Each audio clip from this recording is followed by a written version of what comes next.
Bonsoir à toutes et à tous, un réel plaisir de vous retrouver sur YS TV pour vous proposer donc ce soir quelques combats dans le cadre des championnats nationaux de Maurice, des combats de boxe qui se sont déroulés ici au Centre national de la discipline à Vacquois le dimanche 2 avril dernier. Des combats qui ont permis quand même à l'équipe technique au niveau de la sélection nationale de peaufiner la sélection qui va défendre nos couleurs au prochain Jeux des îles de l'océan Indien. Encore une fois, merci d'être avec nous sur YS TV pour suivre quelques-uns de ces combats. Pour accompagner les commentaires, donc, nous aurons le plaisir d'avoir comme consultant ce soir Judex Basile, coach national. Merci et très bonne soirée sur les chaînes de la MBC. Le premier combat que nous vous proposons, la première finale de ces championnats nationaux élite 2023, c'est dans la catégorie des moins de 48 kg. Au coin rouge, le Rodriguez Stéphane Henriette et au coin bleu, Mathieu Souprayen qui nous arrive de la région de Savane. Mathieu Souprayen qui va défendre donc son titre dans cette catégorie.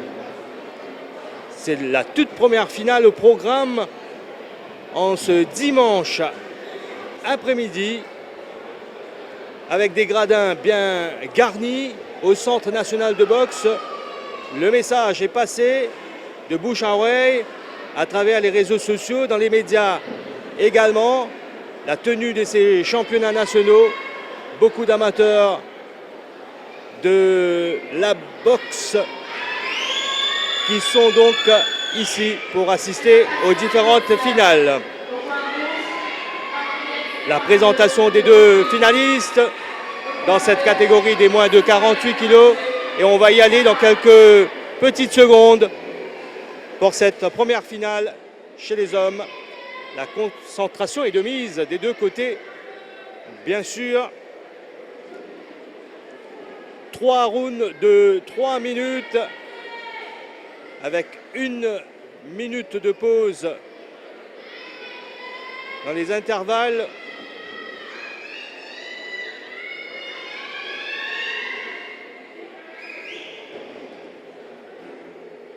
Il y a des supporters pour les deux finalistes. Et croyez-moi, ça va faire du bruit ici dans les gradins du Centre national de boxe. C'est parti pour cette première finale. En rouge, le Rodriguez Stéphane Henriette. En bleu, Mathieu Souprayen de la région de Savane. Un petit round d'observation, on peut dire, dans cette première manche. Et là, ça va commencer à cogner très fort.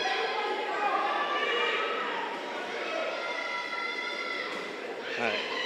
Il a bien esquivé, Souprayen. Pas mal sa défense. Encore une fois, il évite l'attaque de Stéphane Henriette.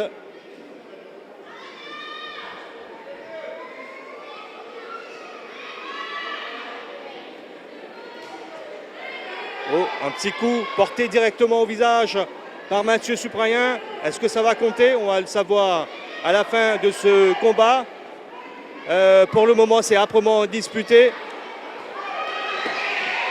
Judex Basile est avec nous en tant que consultant pour les commentaires de ces quelques combats dans le cadre des championnats nationaux.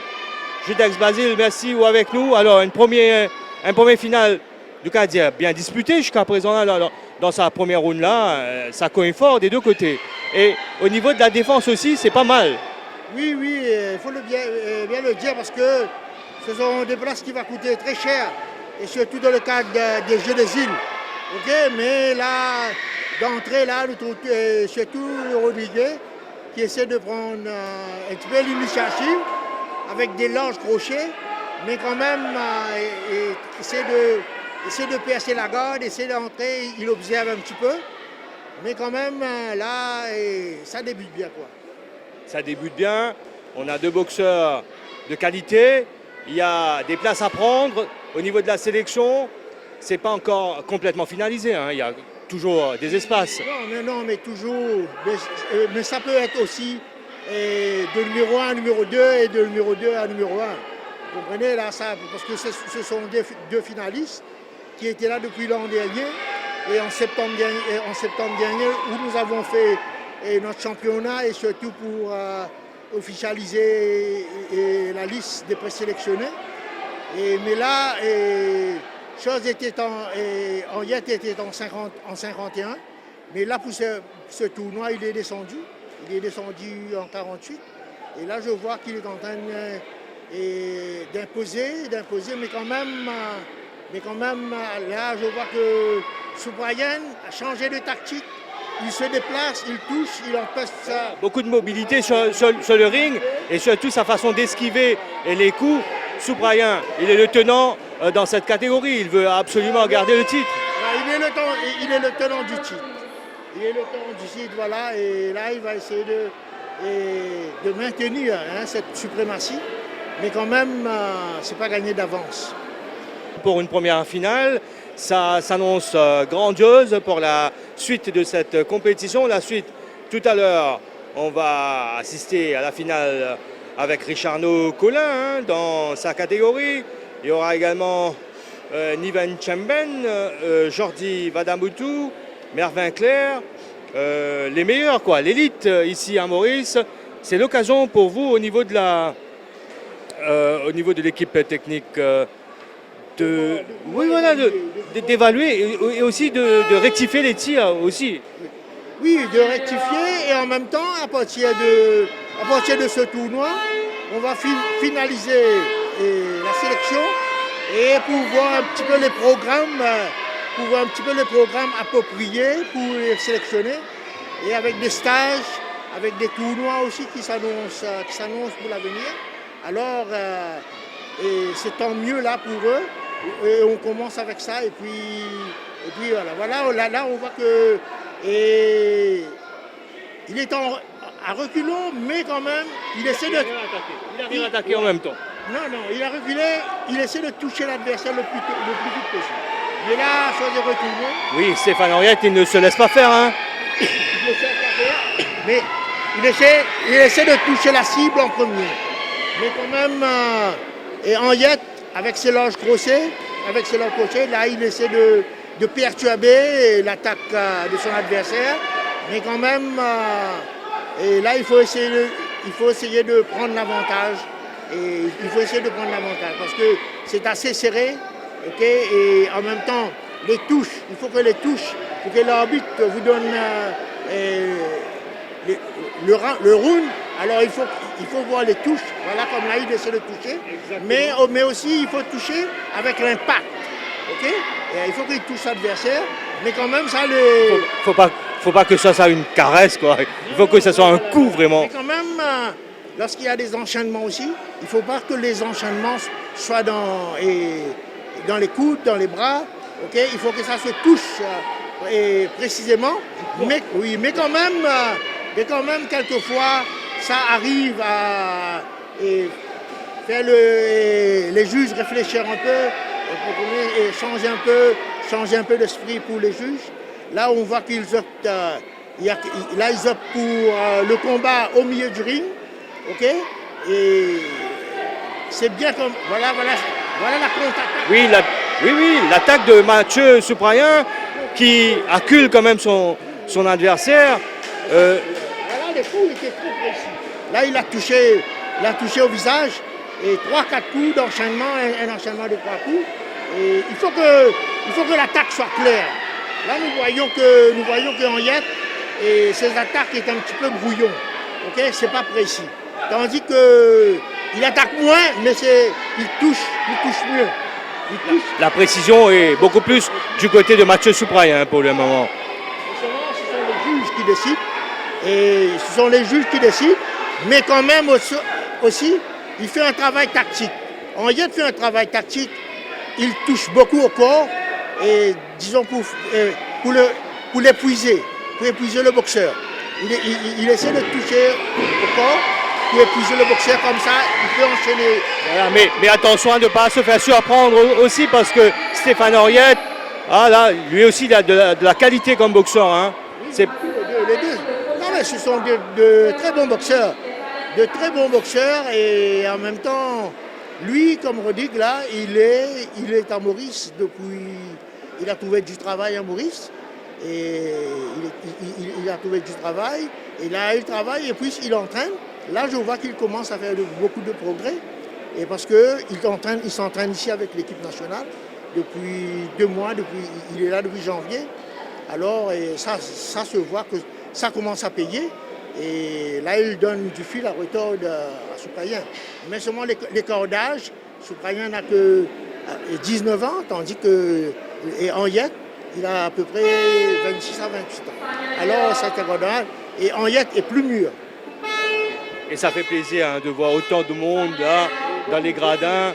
C'est dire que la boxe, ça attire les spectateurs. Et ça attire beaucoup de spectateurs. Et de plus en plus, je vois que les parents accompagnent leurs enfants pour venir ici.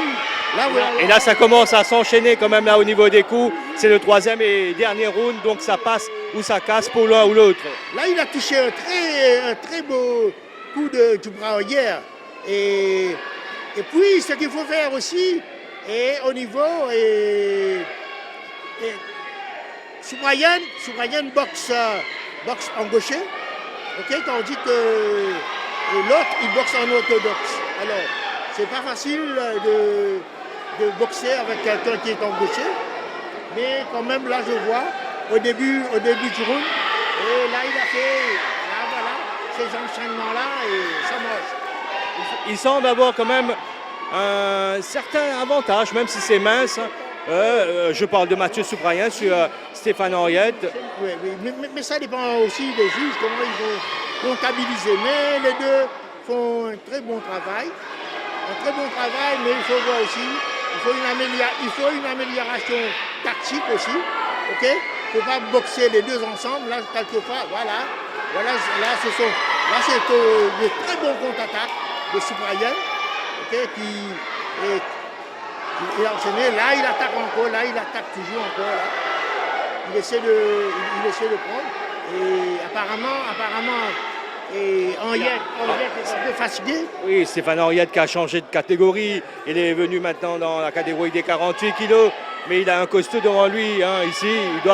Il doit se faire à l'idée. Il faut dire aussi, aujourd'hui, il y a eu la pesée le matin. On a fait la pesée jeudi. Mais aujourd'hui, on a fait la pesée. Parce qu'il y a beaucoup de nouveaux boxeurs qui n'ont pas d'expérience. Voilà, il a touché encore une fois, il touche 2 encore. Il fait un gros travail. Mais ça aussi, il faut savoir gérer. Le poids, il faut savoir gérer. C'est pour cela qu'on a fait des tests. Parce que les boxeurs qui vont prendre part au Jeu des îles, alors qu'il faut qu'ils passent le foie tous les jours. Et parce qu'en 2 jours, on peut prendre du poids. Oui, voilà. Donc il faut gérer tous les jours. Tous les jours, il faut gérer. Le soir, il faut vérifier. Et puis, il faut travailler. Voilà, ça reprend. Mais là, Mathieu, il est fatigué un petit peu. Peut-être qu'il a trop accéléré, il n'a pas géré. Oui, il paye quand même au niveau de ses efforts fournis lors du premier round. Il n'a pas su gérer quand même. En demi-finale, il a eu ce même problème. Il n'arrive pas à gérer l'attaque et puis aussi il fait très chaud. Voilà, c'est terminé pour la première finale de ces championnats nationaux élites. Il fait très chaud aussi, il fait très chaud dans le jeu. Et c'est ça qui a fait aussi, parce que 3 rounds de 3 minutes, et dans une chaleur pareille, il faut bien s'hydrater, il faut bien pour pouvoir donner le meilleur. Alors, un petit exercice pour nos téléspectateurs, pour savoir ça donne quoi de tenir les bras droits devant pendant 3 minutes. Eh bien, faites-le à la maison, vous allez savoir. Eh bien, ça demande beaucoup d'énergie, n'est-ce pas? C'est pas facile aussi. Aussi, lorsque vous travaillez comme ça, lorsque vous travaillez surtout une durée et surtout quand vous accélérez dans des périodes de 30 minutes de travail, et c'est la résistance. Alors, c'est l'acide lactique qui prend place. Si vous n'êtes pas habitué, alors ça fait mal, les bras tombent. Absolument. Allez, on va donc passer à la proclamation du vainqueur dans cette catégorie des 48 kilos. On a comme l'impression que Mathieu Souprayen s'est imposé de peu face à son adversaire Rodriguez, Stéphane Henriette. Mais on va attendre la proclamation officielle. La victoire va aller donc au boxeur qui est en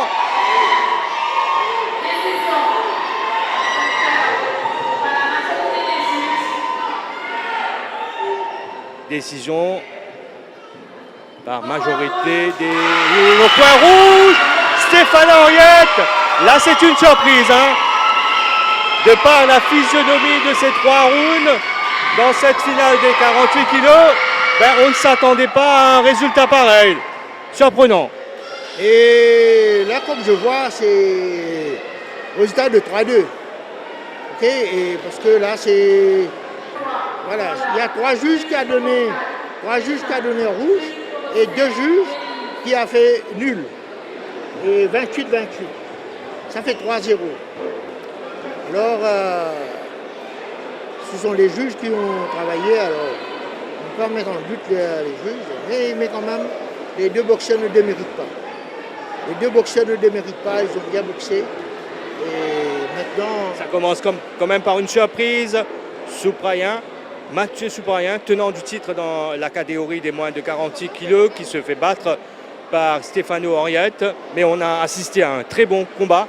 La prochaine finale, c'est entre un représentant de 4 bornes et un autre de Port-Louis, la catégorie des moins de 51 kilos. Au coin rouge, Louis Fleureau, et au coin bleu, Fabrice Valéry. Ce combat-là, comment il se présente, Judex? Et 2 boxeurs pareils. Fleureau, c'est un boxeur qui a 36 ans, qui a fait plusieurs combats. Et lui aussi, il vient de Rodrigue, mais il est à Maurice depuis une dizaine d'années. Et puis, il y a le nouveau Valéry. L'an dernier, pour sa première tentative, il avait décroché la médaille d'or. Et là, aujourd'hui, il va être confronté avec un ancien de la vieille garde. Et voilà, il était... C'est un taulier, comme on dit. Allez, ça commence. Catégorie des moins de 51 kilos. Fabrice Valéry qui lance quand même les offensives en premier. Louis Fleureau. L'expérience va-t-elle l'emporter sur la fougue de la jeunesse? On le saura au terme de ces 3 rounds. Et bien sûr, on sent cette envie de gagner, de démontrer qu'on a notre place dans la sélection et qu'on peut aller représenter Maurice aux Jeux des îles de l'océan Indien à Madagascar. Et vous savez, en boxe, Madagascar se représente quand même comme un concurrent très sérieux cette année.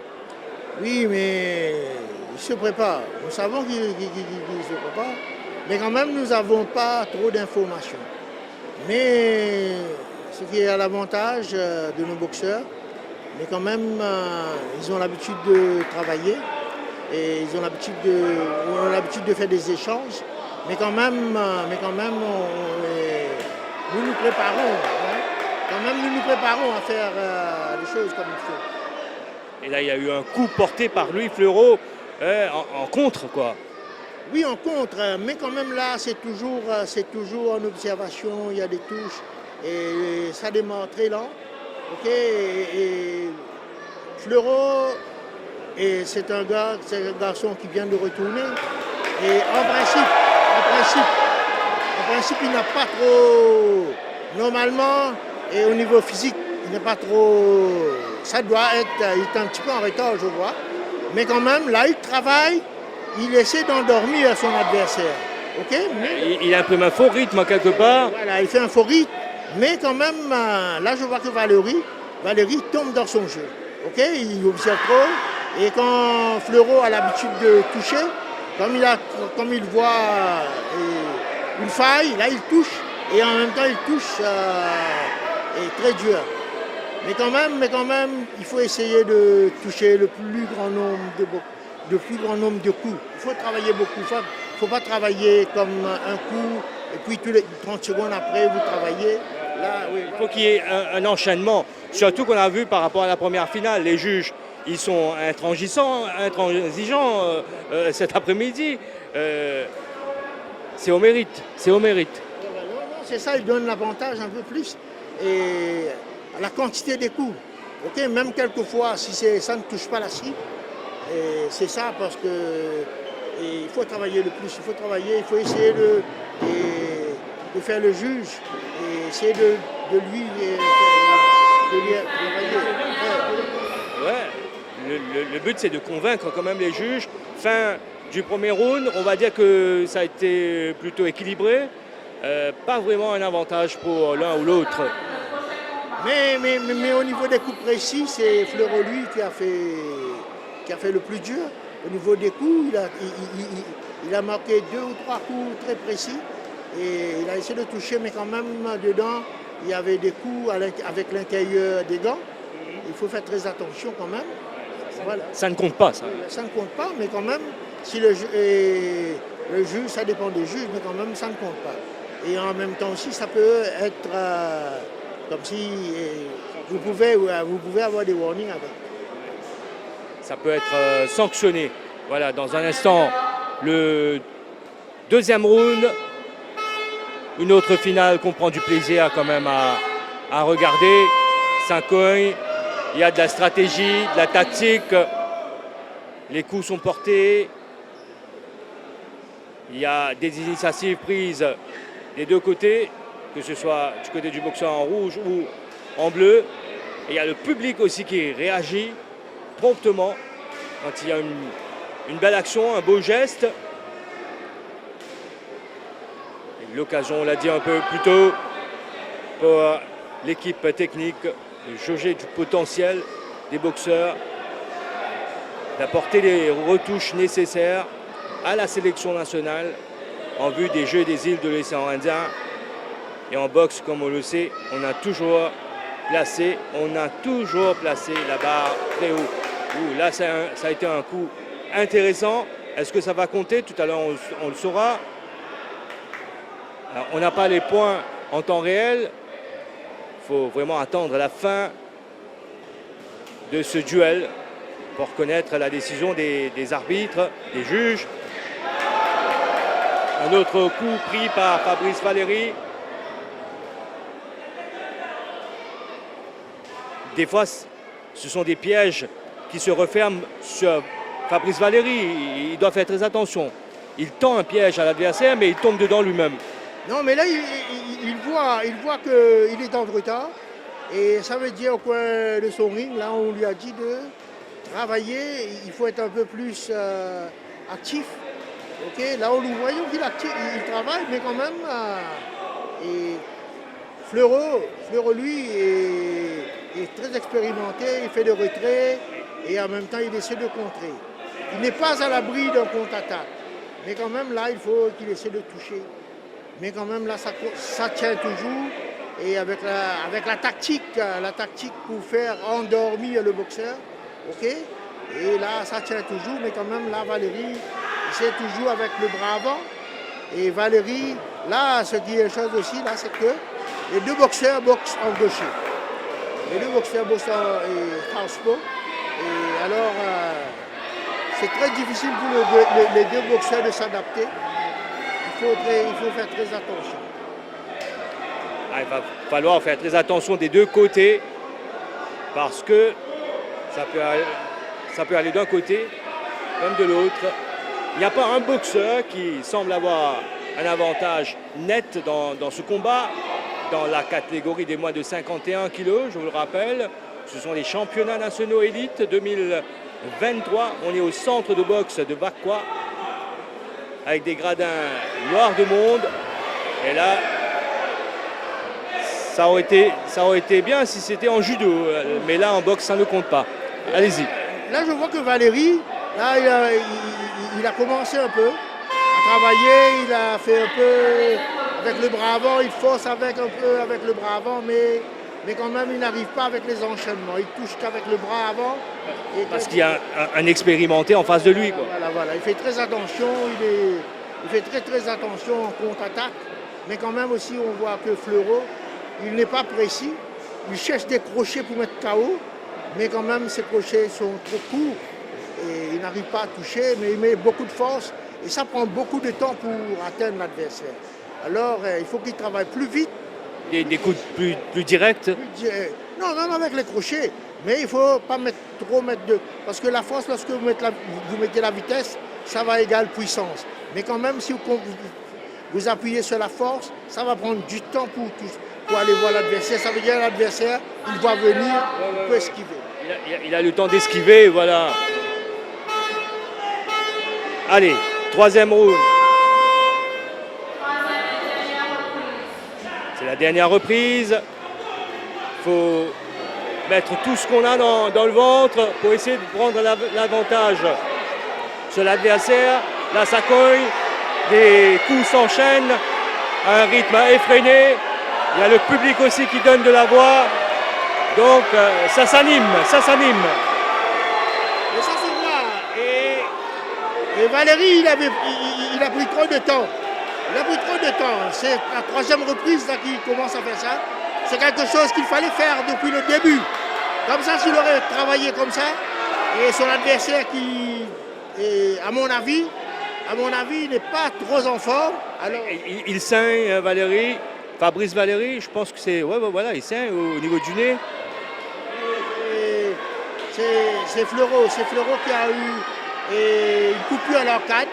Alors, il s'est fait voir par le médecin. Là, maintenant, le médecin, il va informer le délégué si c'est un coup de tête ou bien si c'est dans les actions. Et là, ça va... Et puis, on va à la chose après.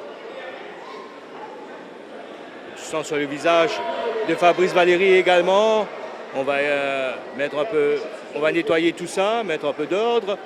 Et puis peut-être que le combat va pouvoir reprendre sans aucun problème. Mais là, vous voyez quelqu'un avec un petit avantage, parce que moi, je trouve que c'est très équilibré là. Non. Pour la troisième reprise, là, je vois que Valérie a pris une très bonne ascendance. Mais il a trop pris du temps.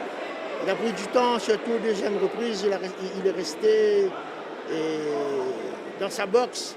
Il est resté un petit peu endormi. Là, on va voir. Allez, on va voir ce que ça va donner. Fabrice Valérie en bleu, je vous le rappelle, face à Louis Fleurot en rouge. L'expérience de Fleurot face à la jeunesse de Valérie. Un combat équilibré, très animé dans cette catégorie des moins de 51 kilos. C'est une catégorie où on espère pouvoir faire très bien au prochain jeu des îles de l'océan Indien. Alors, arrêt au niveau du combat, encore une fois, par rapport à cette blessure à l'arcade suicidaire pour Louis Fleurot. Il va se faire soigner au coin.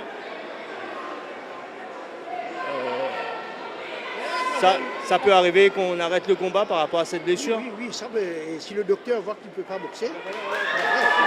Je pense que c'est fini. Hein. Et en principe, c'est fini, mais... C'est le médecin qui a dit qu'il ne peut pas continuer. Il a dit, mais seulement, apparemment, peut-être qu'ils vont voir le pointage, et qu'ils vont voir le pointage, en principe, d'après les nouvelles lois. Ils enlèvent leur gant quand même. Là. Ça dépend comment ça se passe. Et si c'est sur blessure, ou c'est quelqu'un qui a commis la faute, qui a commis la botte, on va voir ce que le délégué va faire. Le délégué technique. Le délégué technique qui est en charge, il va donner. La décision finale, c'est de la part du délégué, là. Voilà. Ouais, c'est le délégué, mais quand même, et ça dépend comment ils font les choses.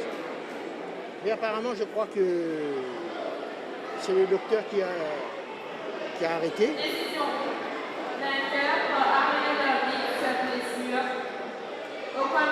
Voilà, victoire de Valérie. Fabrice Valérie, par arrêt de l'arbitre, suite à une blessure. C'est dommage quand même pour Louis Fleurot. Mais bon, Il le mérite quand même ce titre dans cette catégorie. Fabrice Valéry, il a fait ce qu'il devait faire depuis le début, mais il l'a fait lors de la 3e reprise.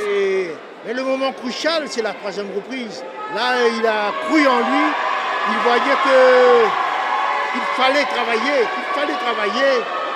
travailler, et pour départager, pour se départager. Et là, il a fait, et ça s'est passé. Et je pense qu'il aurait remporté la 3e reprise, mais on ne sait pas les 2 antérieurs comment ça allait se passer. Ouais. En tout cas, bravo à Fabrice Valéry. Prochain combat, c'est dans la catégorie des moins de 54 kilos. Représentant de Cœur-Pipe en rouge, Francis Guillaume, face au représentant de Beaubassin-Rosil, Kiwel Frontin. Ça nous rappelle un certain Giovanni Frontin. Oui, c'est le fils de Giovanni. Là, il s'entraîne depuis à peu près 5 ans. Il s'entraîne à Rosil. Et auparavant, il était avec son oncle. Et maintenant, avec son oncle Bruno. Là, maintenant, il est passé avec... depuis que Bruno est monté en équipe nationale. Là, c'est Albert, Christophe Ali Albert. Lui aussi, un ancien champion. Et là, c'est lui qui a pris sous sa coupole. Ah, il a quel âge? 19, la même chose, 19 ans, il a 19 ans. Et les 2 jeunes, ce sont 2 jeunes, hein. 2 jeunes qui travaillent, 2 jeunes qui boxent. Et c'est le plateau de l'année dernière. C'est la finale, la même finale. Mais cette fois-ci, la différence, c'est que les 2, c'est une finale directe. Mais l'an dernier, il y avait plusieurs boxeurs, mais cette année-ci, il y avait une finale directe. Il n'y a que 2. Là, c'est un remake de l'année dernière. Remake de la finale de l'année dernière. Au niveau du résultat également, est-ce que ça va être un remake? On le saura au terme des 3 reprises. En tout cas, dans cette catégorie des moins de 54 kilos, eh bien, on est passé directement en finale. Il n'y avait pas d'autres concurrents.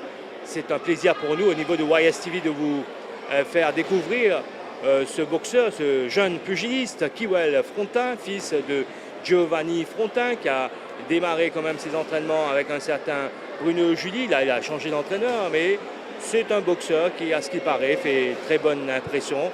Et on va constater tout cela à travers cette finale face à Francis Guillaume, qui est en rouge et qui représente la région de Cœur-Pipe. Un petit souci technique, pourquoi il y a un petit retard? Peut-être qu'ils ont oublié quelque chose, le gum shield, quelque chose comme ça. Ah, les dentiers. Les dentiers, le gum shield, peut-être qu'ils ont oublié. Et il a oublié ça. Ce sont des choses qui arrivent. Parce que le contrôle, c'est le contrôle de l'arbitre. Là, on a vu qu'on manquait quelque chose. Là, il fallait attendre. Mais je disais pour Francis, lui aussi, c'est un très bon élément. Actuellement, il est le numéro 2. Mais quand même, il a beaucoup d'avenir. Lui aussi, c'est dans les alentours de 19-20 ans. Et c'est un très bon boxeur, lui aussi. Et comme vous le voyez, ce combat, il n'y a pas eu de round d'observation. On est parti direct. Deux boxeurs qui sont frais physiquement. Oui, ils sont prêts physiquement. Et Frontin, il vient de sortir d'un stage en Jordanie avec l'équipe nationale. Et il était en préparation. Et quand même, là, on voit, là, c'est ça, le DTN est en train de voir les performances de tous ceux qui sont partis. Et qui sont partis travailler. Et puis, là aussi, en même temps, c'est le temps d'évaluer notre boxeur. Et parce que lui aussi, il fait bien. Parce qu'en boxe, on a toujours besoin de 2 ou 3 boxeurs dans une catégorie. Parce que n'importe quelle chose peut arriver. Et voilà, et pour l'avenir aussi, il faut un bon vivier de boxeurs. Comme ça, on peut travailler.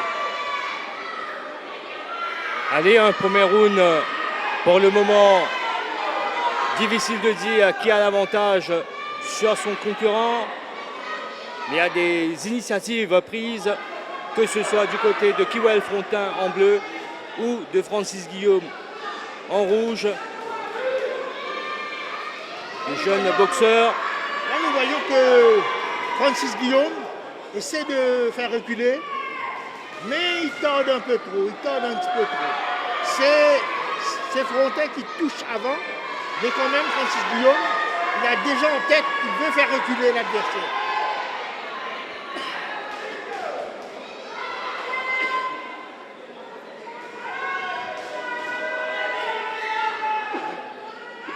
Un style intéressant quand même pour Kiwel Frontin.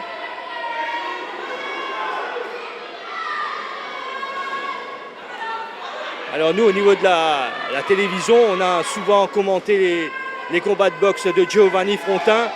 De retrouver ce nom, eh bien, ça fait plaisir, parce que c'est quelqu'un qui a marqué quand même la boxe mauricienne, Giovanni.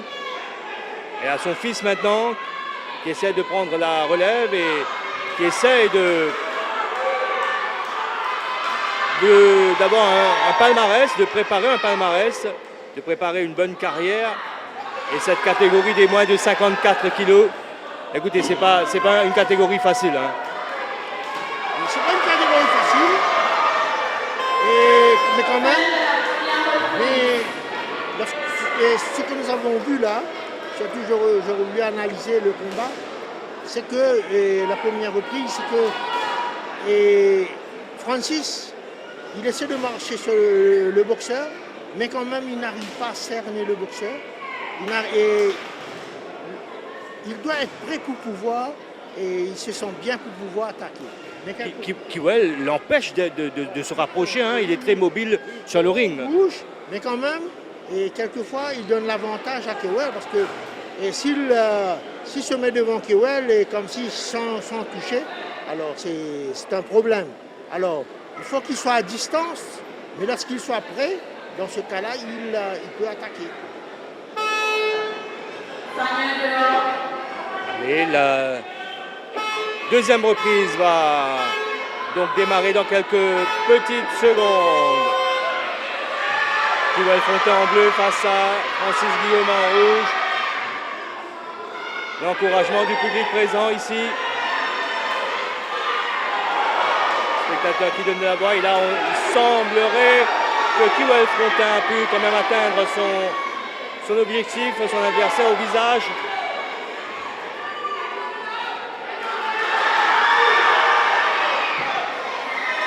Il a été bousculé.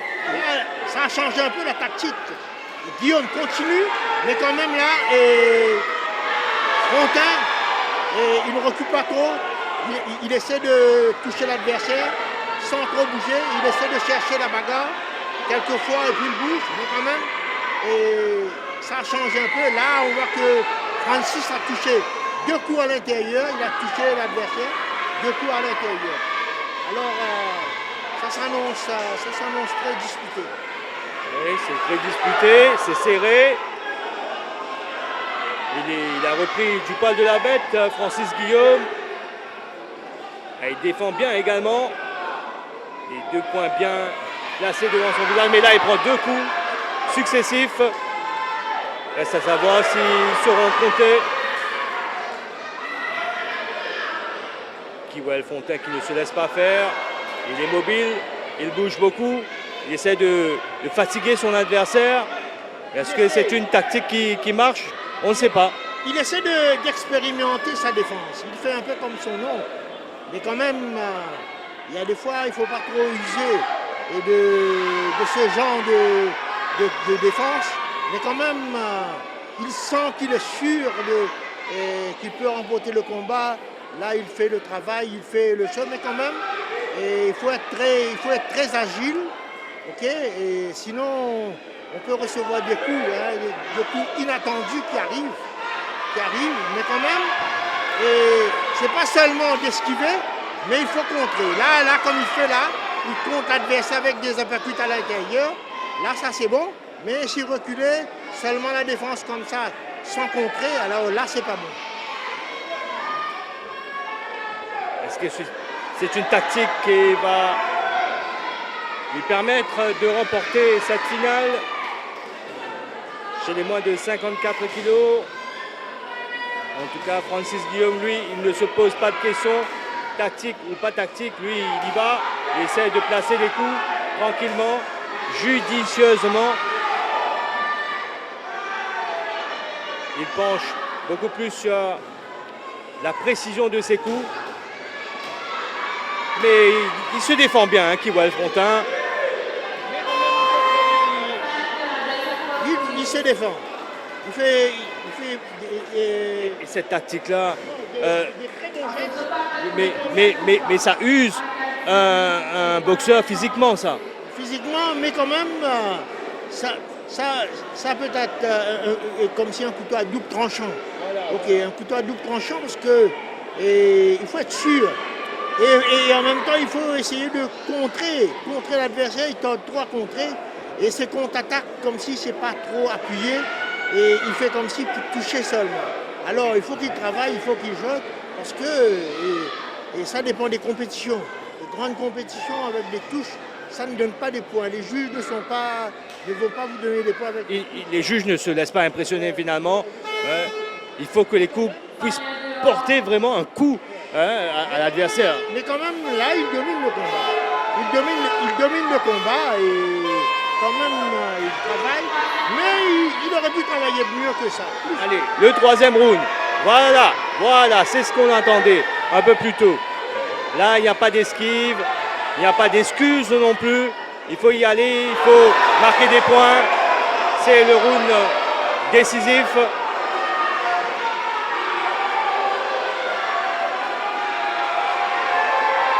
Ils ont su quand même se préserver physiquement pour ce troisième round, je vois.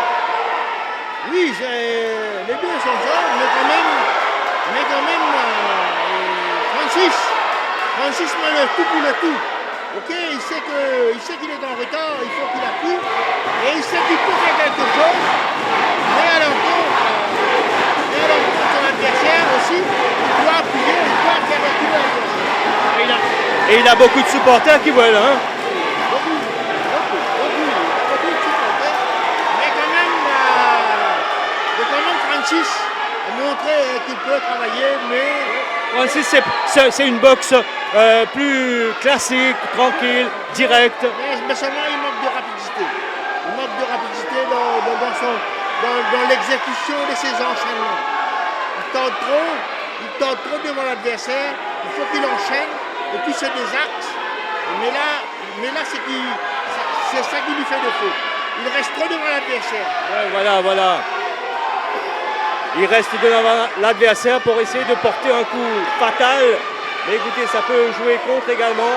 Il faut qu'il arrive à enchaîner. Il ne faut pas qu'il soit là, laxiste comme tout, devant Kiwal Frontin, parce que celui qui est en bleu, il va profiter de la moindre occasion, comme ici.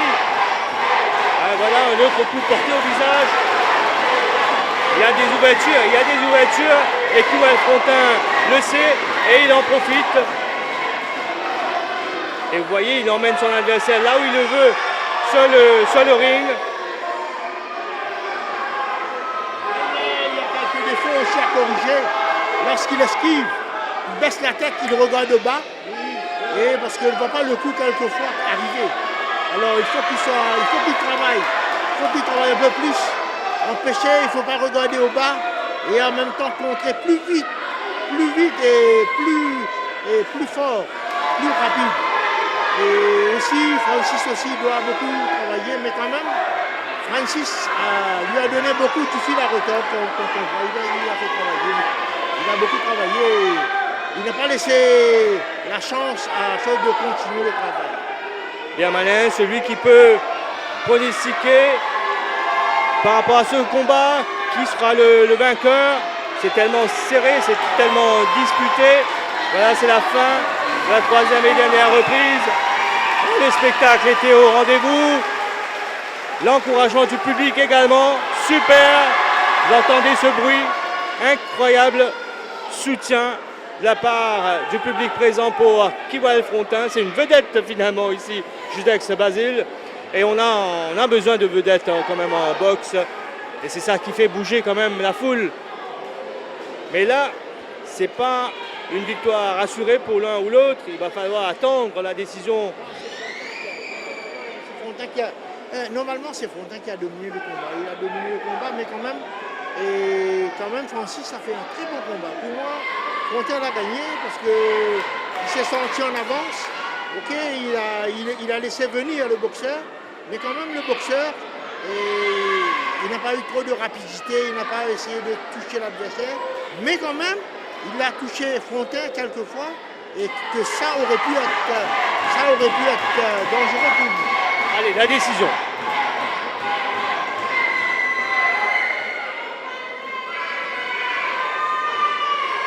Qui de Francis Guillaume ou de Kewell Frontin?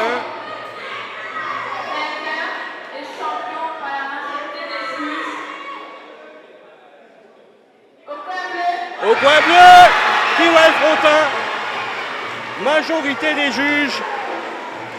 Ouais, un bon style de boxe, mais il va falloir quand même améliorer ce style. Si avec quelqu'un de plus vif et de plus rapide devant lui, eh bien cette stratégie n'aurait peut-être pas véritablement marché. Comment te finissant-tu toi dans ton combat, Zodi? Mon sentiment bien à l'aise, même mon fait un régime assez intense.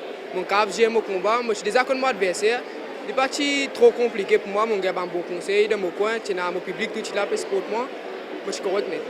Justement, comment explique ça, le soutien de bien de la part du public? Maintenant, connais-toi bien.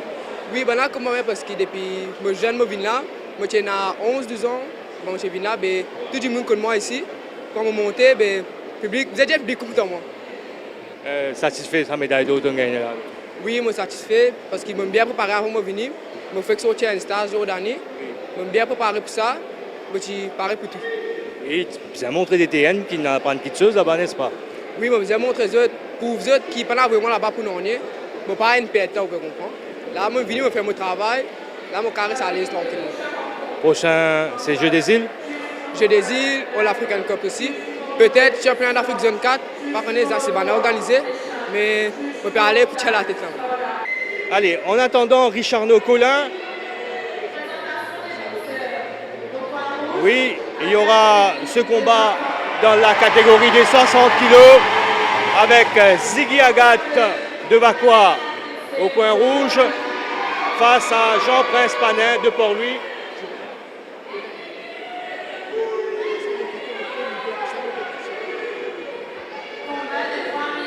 « 60 kilos, intéressant de voir comment ça va évoluer dans cette catégorie maintenant. C'est la finale des championnats nationaux élites 2023 chez les hommes. Dimanche 2 avril, on est au centre de boxe de Vacquois. Ça a démarré dans cette catégorie des 60 kilos. La finale opposant, je vous le rappelle, Ziggy Agathe qui met au sol Jean-Prince Panin. Après seulement quelques secondes, Ziggy Agathe, grandissime favori dans cette catégorie, qui enchaîne des coups terribles. Pas évident pour Jean-Prince Panin.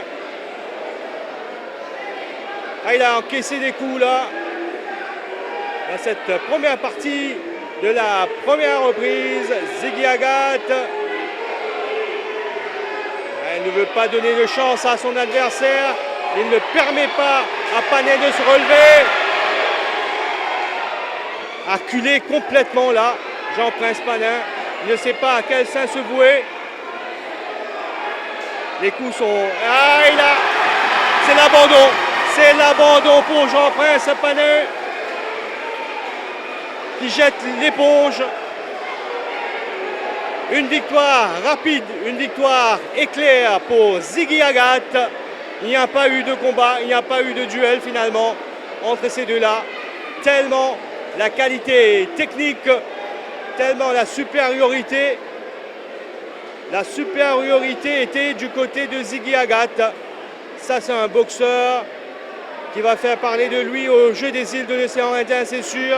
On attend beaucoup de lui de toute façon. On attend une belle médaille d'or de sa part à Madagascar. En tout cas, la différence était claire entre le représentant de Vacquois, Ziggy Agathe, et celui de Port-Louis, Jean-Prince Panin, dans cette catégorie des 60 kilos. Écoutez, c'est parti très vite. Hein. Oui.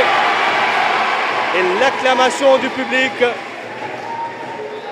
C'est un public connaisseur, c'est un public qui connaît bien la qualité de ce boxeur, Ziggy Agathe. Et là, nous, on a pris du plaisir quand même à assister à son combat, même si on a de la peine pour Panin. Il aura l'occasion de revenir à la charge. Il faut travailler. Allez, prochain combat, c'est dans la catégorie des 63,5 kg. En rouge, Richardo Collin, représentant de Vacois, face à Brian Bois de Rivière-Noire. Écoutez, sur papier, c'est un duel inéquilibré.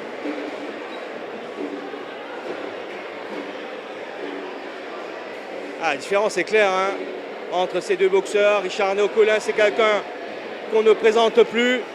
C'est quelqu'un qui a connu le très haut niveau, les plus grandes compétitions mondiales, qui a eu tous les honneurs possibles. Et là, ça risque d'être une formalité pour Richardo Collin face à Brian Bois.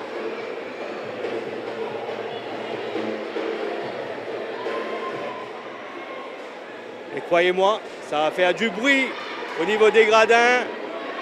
Richardo Collin au coin rouge. Prêt à en découdre devant un public finalement complètement acquis à sa cause. Allez, on va voir ce que va faire Brian Bois. Quelle sera sa réaction? Quelles seront les armes, les arguments de Brian Bois face à cet illustre adversaire?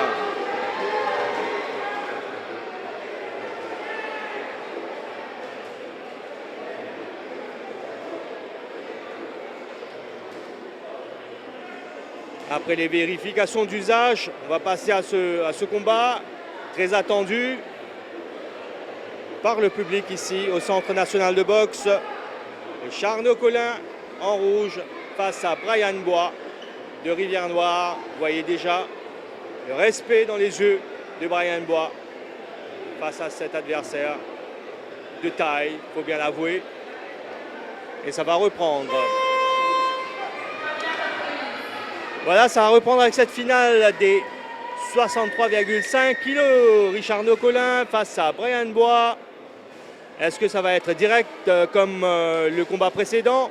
Ziggy Agathe, il a fait son show. Hein. Il a été en démonstration face à Panin. Et là, contrairement à ce qu'on attendait, il y a un petit round d'observation, Judex Basile. Et Collin, il aime observer quand même. Mais quand même, Collin, là, il essaie de... Ils se connaissent bien. Hein. Et ils se connaissent parce que... Non, ce sont des gars qui ont l'habitude de... L'an dernier, pour un tournoi, là, précédent tournoi. Ouh, le coup fatal porté. Et là, il y a un terme technique pour ça, n'est-ce pas? Non, là, il a reçu un coup. Et il a fait 2 enchaînements au corps et au foie. Okay, il est touché au foie. Et là, l'arbitre le ramène dans un coin et ça veut dire qu'il refuse de boxer. Et ça veut dire que c'est refuse stop contest. C'est l'arbitre qui arrête. La différence, elle est claire quand même, la différence de niveau.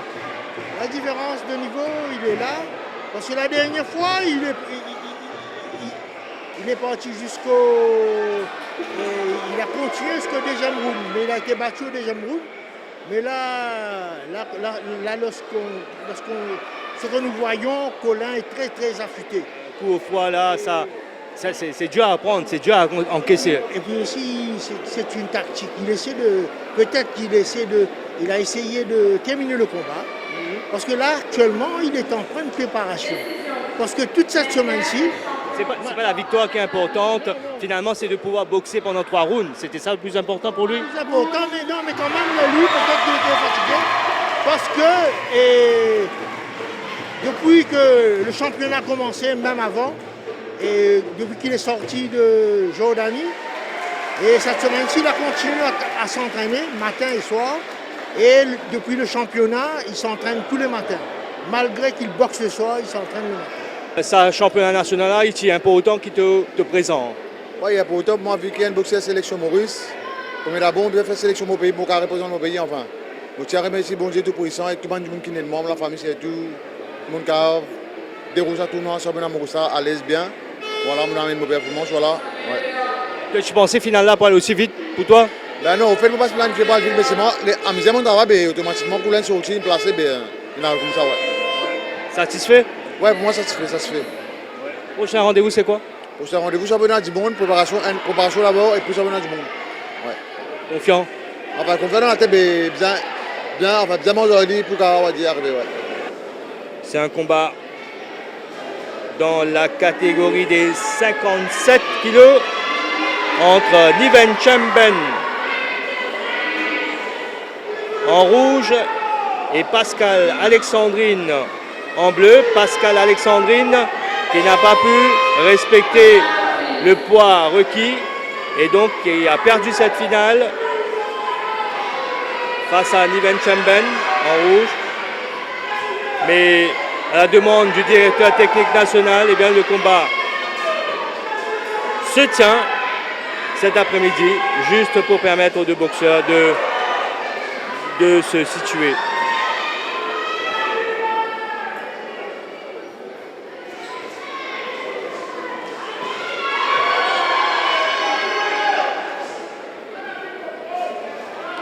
Niven Chemben en rouge, déjà assuré du titre dans cette catégorie, mais qui enchaîne avec des coups.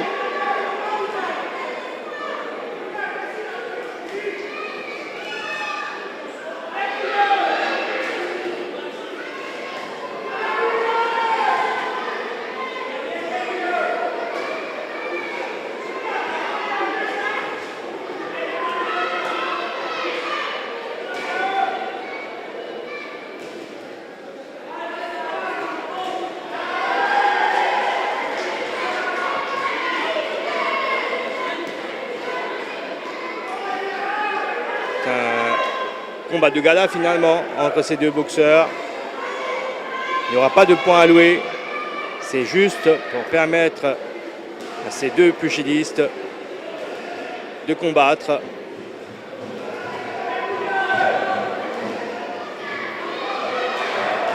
Une finale qui a tourné court après la pesée de ce matin avec celui qui est en bleu, Pascal Alexandrine, qui n'a pu respecter, n'a pu atteindre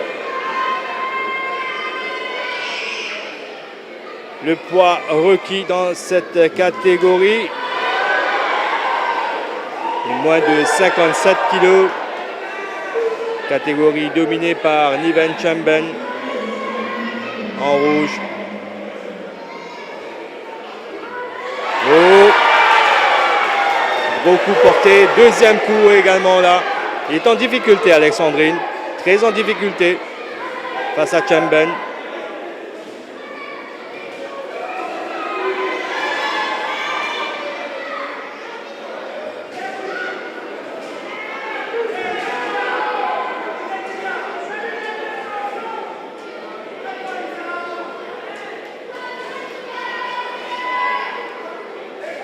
C'est un plaisir pour nous au niveau de la MBC Télévision, au niveau de la rédaction sportive, de vous proposer ces combats sur YS TV. Merci encore une fois d'être avec nous. Fin du premier round. Il n'y aura pas de points alloués, je vous le rappelle. C'est boxer pour le plaisir, pour que cette finale puisse se tenir. Bonne décision quelque part de la part du directeur technique national. Le plus important, ce n'est pas de gagner. Oui, c'est important de gagner, bien sûr, de remporter des titres, mais ce qui était important aussi, c'est de pouvoir participer au combat, d'être là, de se mesurer à l'adversaire.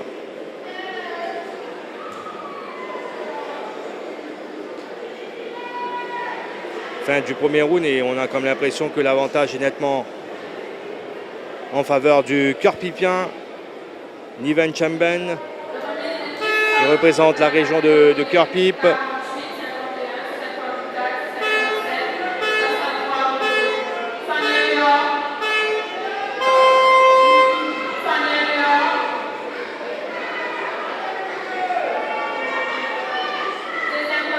Et ça reprend.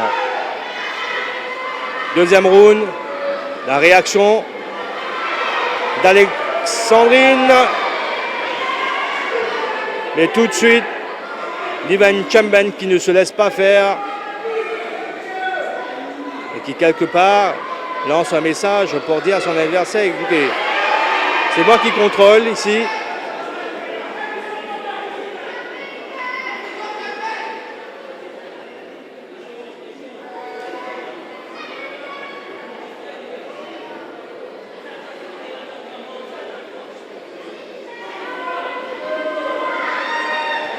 Remarquez que les boxeurs n'ont pas de casque de protection dans ce combat.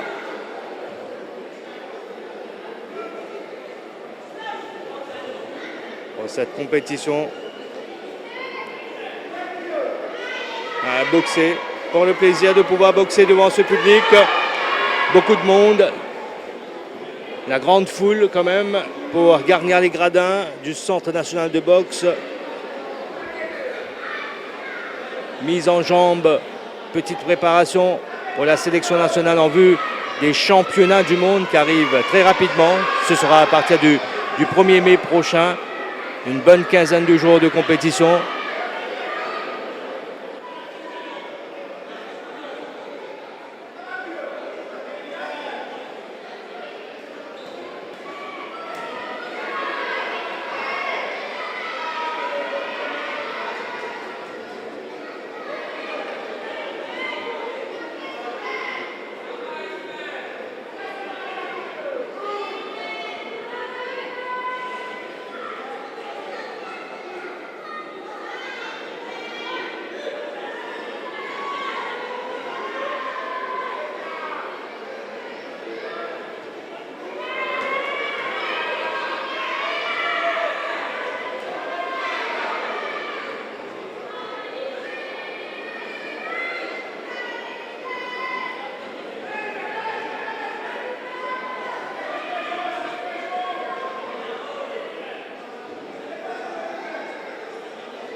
Après ce combat, on aura droit à une finale intéressante entre Jordi Vadamoutou et Guessen Sébastien. Restez avec nous. Juste après, Mervyn Claire sera opposé à Johan Larose. Fin du deuxième round et toujours cet avantage pour le cœur pipien Jordi Vadamoutou. Dans ce combat de gala.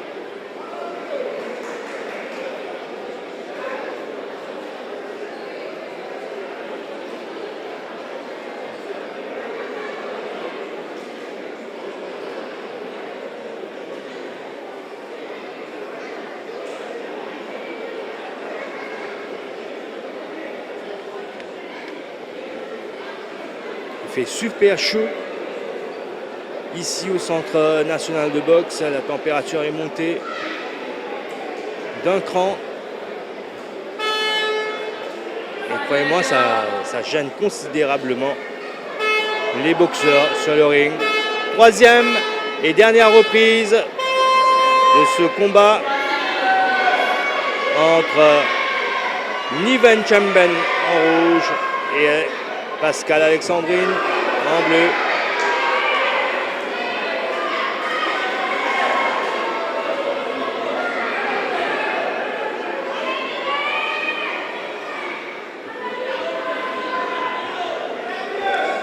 Petite réaction quand même de la part de Pascal.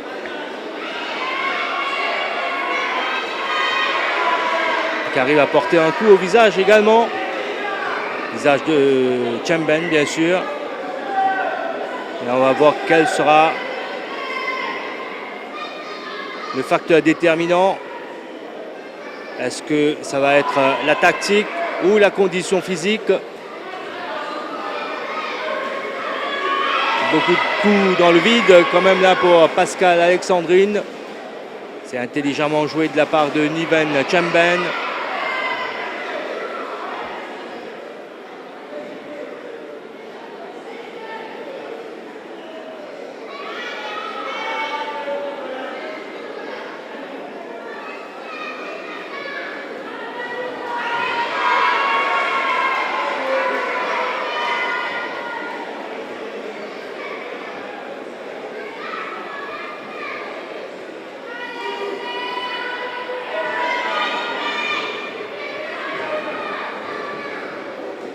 Les combats qui se déroulent donc en 3 rounds de 3 minutes avec 1 minute d'intervalle.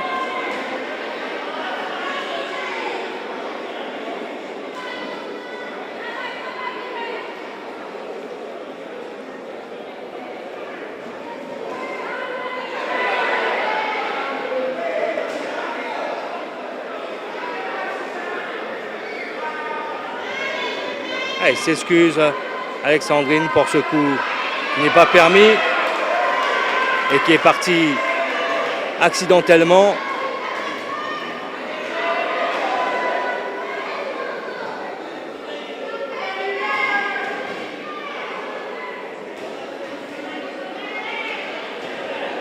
C'est un combat qu'il essaye de disputer dans les règles. Pascal Alexandrine, même si au niveau du poids, eh bien là, c'est carton rouge pour lui. Ne pas pouvoir maintenir son poids pour être éligible à cette finale dans cette catégorie des 57 kilos. C'est impardonnable quelque part. Mais bon, ce sont des choses qui arrivent. Là, c'est la fin du combat.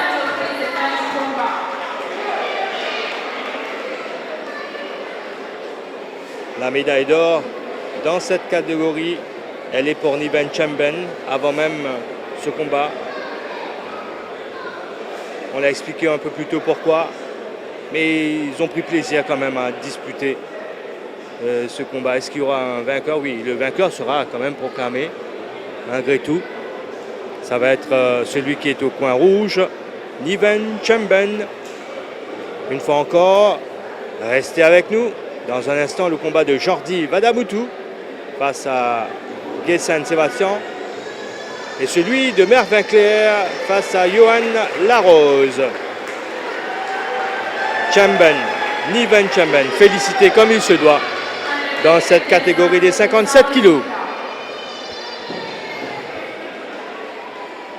C'est l'avant-dernier combat qu'on vous propose dans ce long format dans le cadre des championnats nationaux élites de boxe 2023.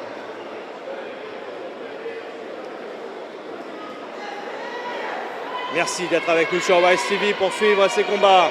Alors ils sont sur le ring déjà. Jordi Vadamoutou et Guessan Sébastien pour cette finale de la catégorie des moins de 67 kilos. Notre consultant Judek Basile est avec nous pour commenter ce combat. Jordi Vadamoutou, un des grands espoirs de médaille pour les Jeux des îles à Madagascar.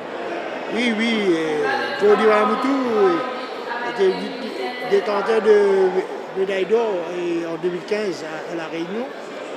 Et quand même, il a fait une impasse en 2019. Mais là, il retourne, il est très en forme. Et puis aussi, il est le champion d'Afrique en 2017. Et là, il a commencé à travailler. Depuis 2 ans, il est retourné. Et là, il vient de sortir lui aussi du stage en Jordanie. Il prépare lui aussi les prochaines, comme la Coupe d'Afrique des Nations. Et là, c'est en bonne voie.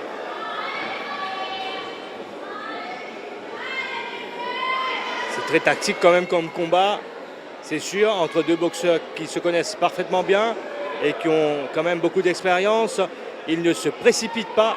Ils essayent de trouver la faille nécessaire pour porter des coups. là, on voit qu'ils sont... La concentration est au maximum, là. Hein. Concentration, et puis il faut dire que Gessan aussi est un boxeur d'avenir. Et l'année dernière, il a fait la médaille bronze. Il a fait la médaille de bronze l'an dernier. Là, il est arrivé en finale. Quand même, c'est de bon augure. Et s'il a une bonne... Là, il a une très bonne chose. Et en même temps, très bonne allonge. Mais quand même, il ne sait pas trop s'en servir. Okay, mais ce n'est pas la tactique qu'il est en train de faire. Mais il essaie de faire une boxe pour perturber Jody. Mais quand même, Jody est d'un cran au-dessus. Ouais, là on le voit quand même là, la façon dont il essaie de prendre le dessus sur l'adversaire, de l'acculer.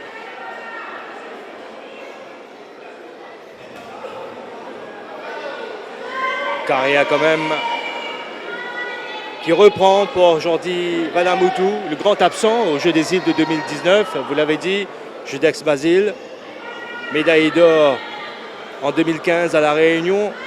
Jordi Vanamoutou qui a repris l'entraînement depuis 2 ans et qui affiche quand même une belle forme cette année. On compte beaucoup sur lui à Madagascar au prochain Jeux des îles de l'océan Indien.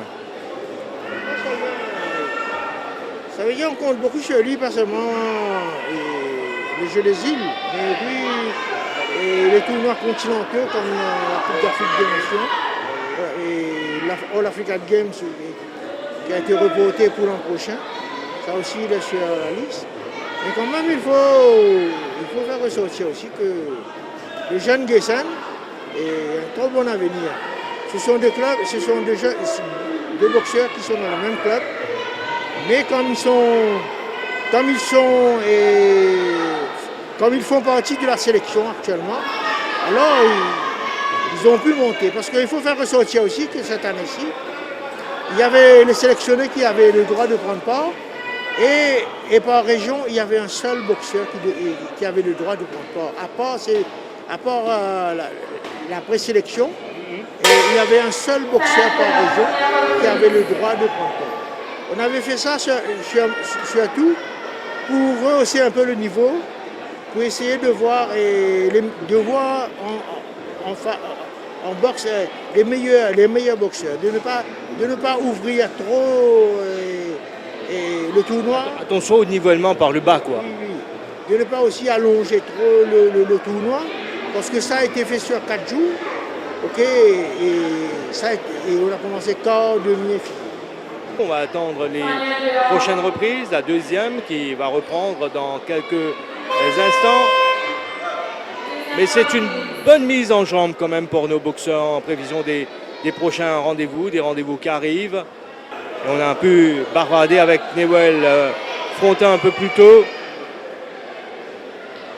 Il a de grandes ambitions quand même ce jeune boxeur. Tant mieux, à 18 ans. Il affiche quand même de très bonne qualité et espérons pour lui qu'il arrive à aller le plus loin possible, à défendre quand même nos couleurs, surtout aux différentes compétitions.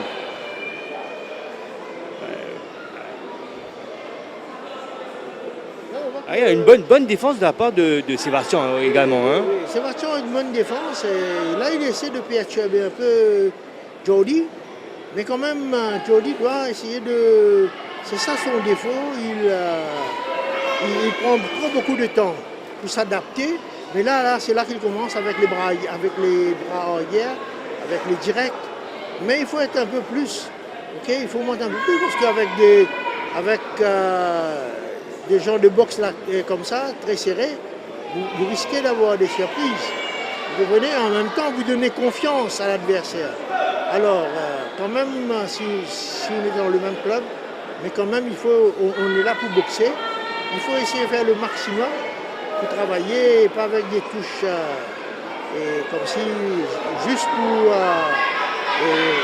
monter la galerie comme si. Il faut travailler, il faut marquer les points, il faut enchaîner, il ne faut pas travailler sur un coup, il faut travailler sur des enchaînements, 2-3 coups, et avec 2 attaques et 3 attaques consécutives. paraît un peu lent quand même. Vous avez parfaitement raison. Judex Basile.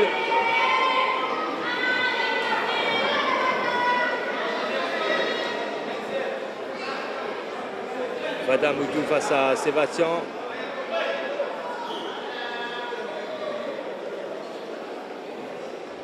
Là, il a monté un peu. Là, il a monté un petit peu en intensité. Là, vous voyez, là, il monte un peu quand même.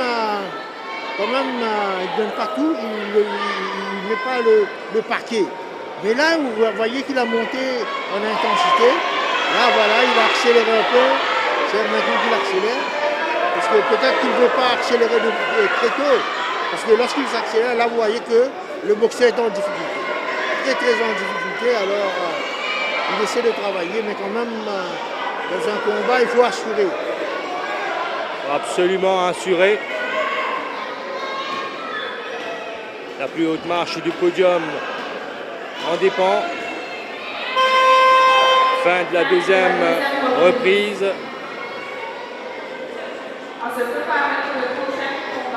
Oui, le prochain combat, c'est entre Mervyn Clair et Johan Larose. Pas véritablement équilibré quand même le prochain combat. Non, Clair est dessus. Clair, c'est un boxeur.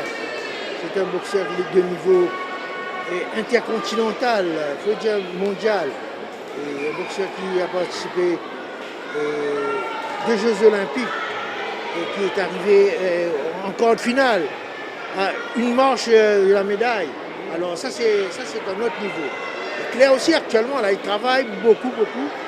Il s'entraîne, même cette semaine-ci comme Colin, il s'est entraîné le matin avec une grosse séance à peu près de 2 heures de temps. Et surtout les filles, et puis ils ont boxé comme il fallait l'après-midi. Et là, c'est comme j'ai dit tout à l'heure, c'est comme une préparation pour eux. Absolument. Allez, troisième et dernier round dans ce combat des moins de 67 kilos. Jordi Vadamoutou face à son coéquipier de club de Beaubassin-Rosil, Guessane Sébastien. Il ne se laisse pas faire, hein, Guessane Sébastien. Quand il a l'occasion, il essaie de porter des coups. Mais Guessane, il se raccourcit un petit peu, il se met à la même hauteur que Jordi. Voilà, il boxe, il fait la même boxe que Jordi. Alors il faut qu'il essaie de garder l'adversaire de loin, essayer de bouger. D'user de sa taille. Essayer de toucher, essayer d'être mobile et attendre Jordi venir. Voilà, c'est comme ça qu'il fallait faire. Allez, on va voir quelle va être la réaction de Jordi Vadamoutou et surtout, est-ce que Guessane va garder cette tactique?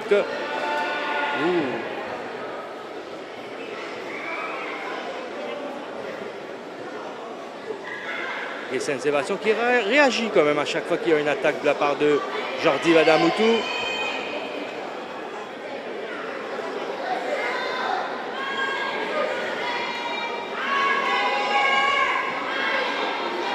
Allez, messieurs, vous êtes sur le ring, vous êtes entourés de passionnés de la boxe avec des gradins bien garnis. Il va falloir donner tout ce que vous avez dans les dernières secondes de ce combat. À la clé, le titre donc dans la catégorie des moins de 67 kilos.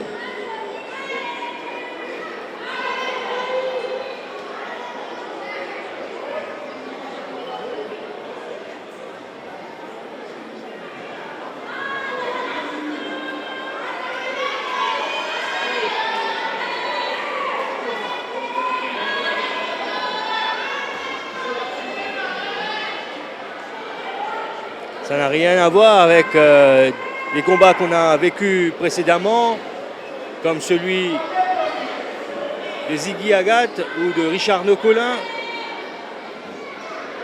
Mais ça nous a donné une idée du niveau dans cette catégorie des moins de 67 kilos, et du potentiel qu'on a ici à Maurice et de ce qu'il va falloir travailler en prévision des rendez-vous à venir. C'est le troisième et dernier round.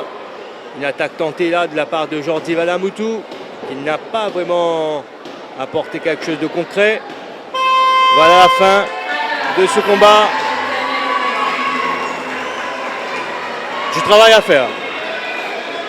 Oui, ça, et là, ce qu'on voit aussi, d'année en année, ça commence, parce que et auparavant, il y avait que, dans chaque catégorie, il y avait un ou deux. Mais là, on voit que dans quelques catégories, le niveau se resserre, mais il y a toujours un qui tient la tête hors de l'eau. Mais quand même, et voilà, vous voyez comme dessin, il y a d'autres boxeurs encore en 67 kilos et qui travaillent parce que dans les régions, on fait un très bon travail dans les régions, mais quand même, le plus gros travail lorsqu'ils arrivent au centre national, là on fait le gros travail, comme si on change un petit peu la façon de boxer et on leur donne un petit peu plus de tonus. Et surtout au niveau de la préparation technico-tactique. Voilà, et c'est comme ça qu'il faut faire. Allez.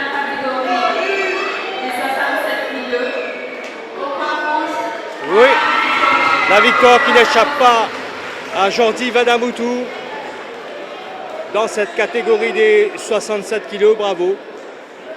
Dans ce duel entre deux coéquipiers de la région de Beau-Bassin-Rosil. Prochain combat, on l'a dit. Et ça va être le dernier qu'on vous propose ce soir dans ce long format, dans le cadre des championnats nationaux élites de boxe 2023. Mervyn Clair face à Johan Larose. Permettez-moi, Judex Basile, de vous dire un grand merci d'avoir été des nôtres pour commenter, pour analyser ces combats. Et là, Mervyn Clair, il a du gros boulot devant lui. Là. Par rapport à ce combat qu'il a là, non, par rapport au prochain rendez-vous qui arrive. Oui, non, son prochain rendez-vous, c'est le championnat du monde. Voilà.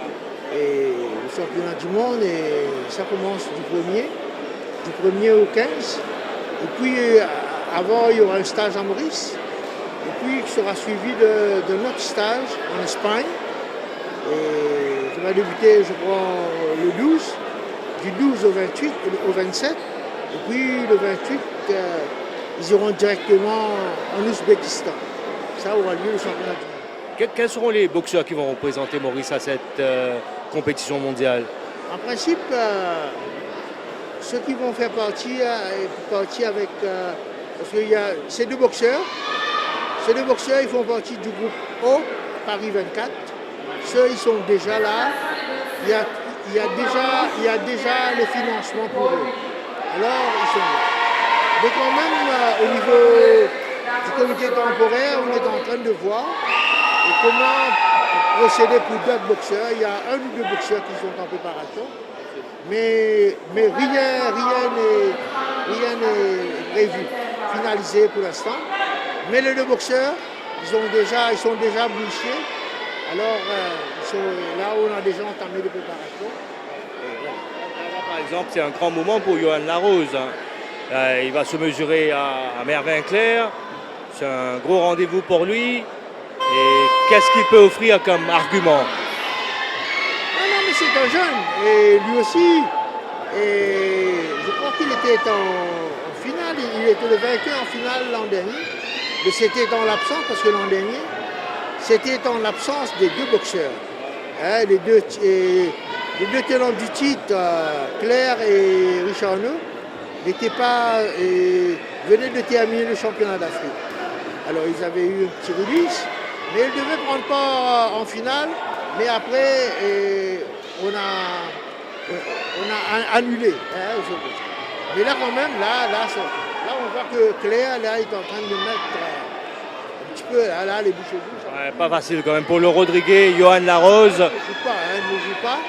Mais quand même, en 71 kilos, on voit que le boxeur, il n'a pas une morphologie de 71 kilos.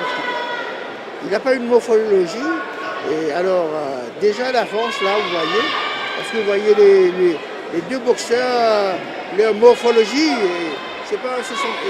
Ce boxeur, et d'avant, vous voyez que c'est pas un 71 kilos. Peut-être qu'il est monté en catégorie. L'an dernier aussi, il a fait ça.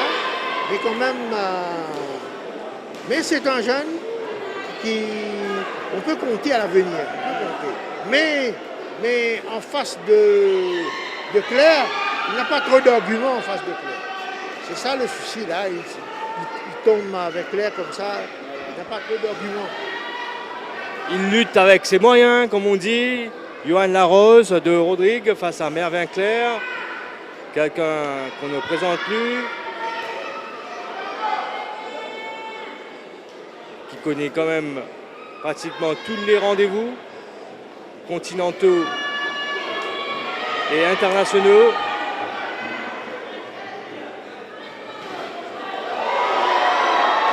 Elle arrive à placer un coup.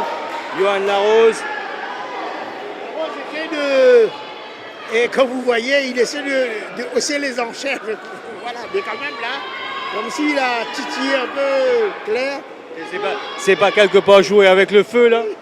Et là, Claire, vous voyez que Claire a riposté là. Et là, il s'est calmé et il a commencé à bouger. Et c'est ça qu'il faut faire très attention et surtout. Parce que Claire, là, tout à l'heure, il a enchaîné. Et puis il a ralenti un peu avec le bras avant. Il a travaillé seulement avec le bras avant. Mais lorsque Larose a vu que la mer est calme, là, il a essayé de faire des choses un petit peu là. Et comme vous voyez aussi au niveau tactique, Claire d'essayer de mettre en place une tactique. Là, il essaie d'enchaîner. Il enchaîne. Et puis il recule. Sauvé par le gong, comme on dit. Voilà. Il enchaîne.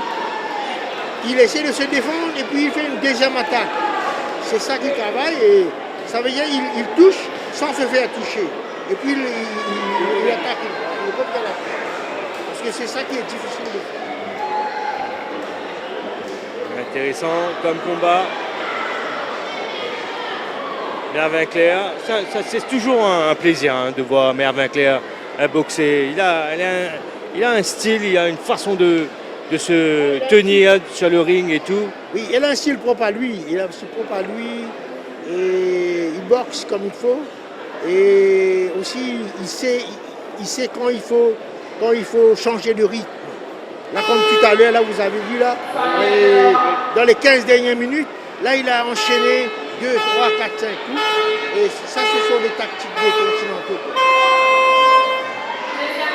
Deuxième round entre Mervyn Clair et Johan Larose. Et c'est bien qu'il offre une certaine résistance. Comme ça, on a du spectacle quand même pour nous là. Que nous gratifient ces deux boxeurs.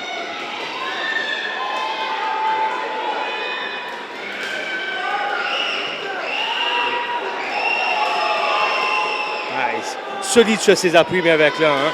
C'est ça qui lui permet d'avoir beaucoup de puissance dans ses coups. Oui, et en même temps, il peut déclencher les coups. Il ne fait pas trop d'efforts. Il fait des rotations sur son buste. Okay? Et le coup va très vite. C'est ça le point. Parce qu'il n'a pas de. Il ne doit pas armer, il n'a pas le temps. Comme s'il fait des rotations. Là, il est bien placé sur les deux pieds.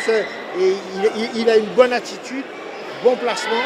Là, il peut déclencher à n'importe quel moment. Mais quand même, on voit que de temps en temps, et Larose essaie de surprendre Clair et avec ses directs de bras arrière. Et là, tout à l'heure, il l'a touché au menton. Mais quand même, il faut essayer de travailler un peu plus. Il ne faut pas rester trop statique, trop en attente. En même temps, il faut être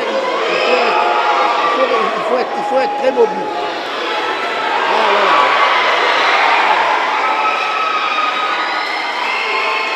Ça s'emballe sur le ring. Et le public qui est là. Et Larose, il montre qu'il a des bonnes qualités. Mais moi, je pense, en 67 kilos, et il pourra faire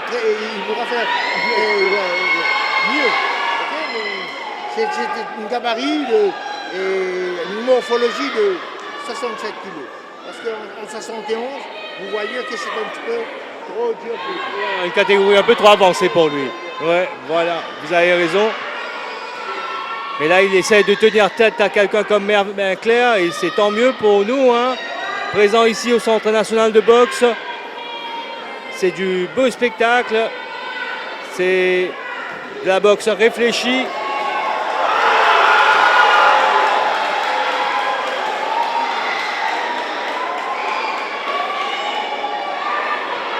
Et vous entendez la réaction du public. Comme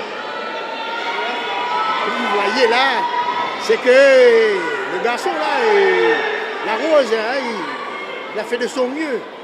Et c'est bien ça, c'est bien. Et en face d'un champion comme Claire, et il n'a pas démérité. Et comme s'il ne s'est pas esquivé, il a donné le tout pour le tout. Bravo quand même à Johan Larose. Il n'est pas venu la fleur au fusil ou comme victime expiatoire. Il a tenté le coup, même s'il savait que c'était très difficile, même impossible, de prendre le dessus sur quelqu'un comme avec Claire. Mais attention, il y a une troisième reprise à venir. Et on ne sait jamais en sport. Les grosses surprises, ça existe.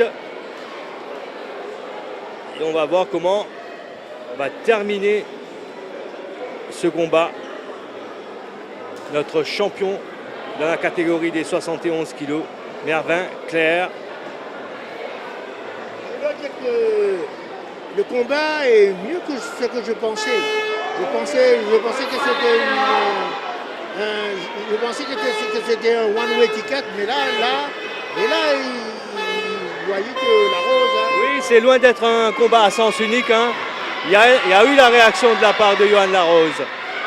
Et là, pour conclure, qu'est-ce que va nous produire Mervyn Claire? C'est ça qu'on va découvrir. Et ça va être sûrement très dur pour Larose hein, dans cette troisième reprise. Les coups vont pleuvoir, les coups vont s'enchaîner. La pression va monter d'un cran. Claire a changé de tactique. Là, il attend, il essaie d'esquiver, il bouge. Là, il change de tactique. Là, il ne cherche pas la bagarre. Ok, il ne cherche pas la bagarre. Voilà, il touche deux coups. Il ne cherche pas la bagarre. Et il essaie de se déplacer à gauche, à droite, et tout en touchant l'adversaire. Et là, c'est un changement de tactique de sa part. Et là, il revient à la charge. Et là, on voit que Larose est... Il est acculé là. Et en même temps, il est un peu fatigué. Il n'a pas de ressources. Mais de temps en temps, il essaie de mettre le feu. Mais quand même, il n'a pas cette capacité-là. Et surtout que Claire là, a touché à l'abdomen. Et surtout là, lorsqu'on travaille à l'abdomen, alors il est très usé, il est très chaud là. Mais quand même, c'est un garçon qui a un gros cœur, hein, un cœur de combattant. Alors, c'est un boxeur qu'il faut suivre. Il faut suivre et pour lui, il faut qu'il puisse prendre ces combats-là comme expérience pour... Il a montré ses capacités, il peut faire quelque chose.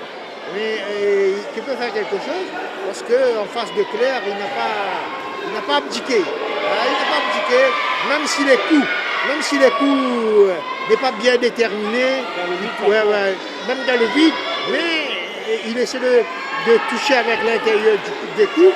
Là, il faut changer un peu, parce qu'au niveau international, et ça peut lui coûter cher. Mais quand même, il sait déclencher le coup. Et là, comme vous voyez, là, il donne du fil à retordre à Claire. Et Claire doit bouger. Claire doit l'esquiver. Et Claire ne peut pas fermer les yeux comme ça. Il doit être très... Sur sa garde. Oui, il doit être sur sa garde et très en attente pour voir. Beau combat en tout cas entre ces deux-là. Ben oui, écoutez, il offre quand même une belle résistance. Hein. Mais quand même, Claire a changé de tactique. Là, il attend. Là, il fait comme s'il dit l'adversaire travaille. Mais là, il bouge. Il bouge tout en déclenchant des coups. Il bouge tout en déclenchant, il enchaîne. C'est terminé. Ouais, bravo à Mervyn Claire, mais bravo à Johan Larose également. Ah, il est venu sur le ring sans complexe et il a une belle marge de progression devant lui. C'est un jeune.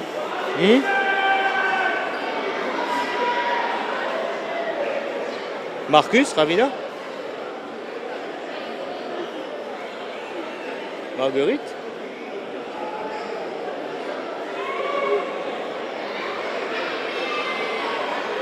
Écoutez, là, ça va être surprise, hein.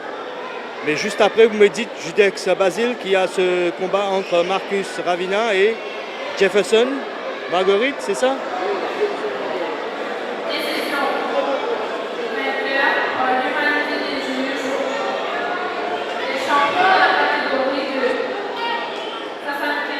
Vous restez avec nous, Judex, pour le prochain combat? Ben, on va commenter un combat de plus. Et là, la victoire confirmée donc de Mervyn Clair aux dépens de Johan Larose. Ça devait être le dernier combat pour notre long format, mais non, on va jouer les prolongations avec ce prochain duel entre Marcus Ravina et surtout Jefferson Marguerite. Judex Basile nous dit que ça va être un combat intéressant à suivre. Eh bien, on va rester encore un petit peu. Ce sont deux cogneurs, ce sont deux boxeurs qui boxent, qui aiment boxer et qui ne vont pas lessiner sur les moyens. Alors, c'est un très joli combat que je propose. C'est un combat entre un représentant de Rodrigue et un autre de Cœur Pipe. Au coin rouge, Marcus Ravina et au coin bleu, Jefferson Marguerite.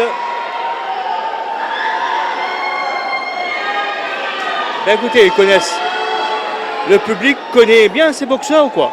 Si, le boxeur connaît, mais aussi Rodrigue, ils ont leurs supporters et aussi Cœur Pipe. Parce que là, comme vous avez vu là, chaque région, ils ont leurs supporters là. Mais il y en a qui ont plus de supporters, ils ont les Ravanes, ils ont tout ça. Mais quand même, ce sont des boxeurs qui sont connus. Mais le truc dedans, c'est que Marcus n'avait pas pris part l'an dernier, je ne sais pas pour quelle raison. Mais pour le tournoi à La Réunion, il avait pris part pour le tournoi. Et Marguerite, là, il a pris tout galon. Et l'an dernier, il était médaillé de bronze, je crois. Alors là, ce sera une très bonne joute, surtout pour l'avenir, parce que c'est en 75 kilos, en l'absence de Amen, le boxeur de l'équipe nationale, et qui s'est fracturé le doigt et un doigt en Jordanie. Là, il ne boxe pas. Alors là, il a laissé le soin aux deux boxeurs de disputer le titre. Mais quand même, Amen reste dans la sélection. Il est le premier en sélection. Et maintenant, là, il faut voir les deux comment ça va partir. Oh, le Rodriguez qui s'acharne sur le capipien Jefferson Marguerite. Pas le temps de respirer. Et ça démarre fort ce combat-là. Chez les moins de 75 kilos. Jefferson Marguerite qui forcément a le soutien du public présent ici au Centre national de boxe face au Rodriguez. Marcus Ravina en rouge.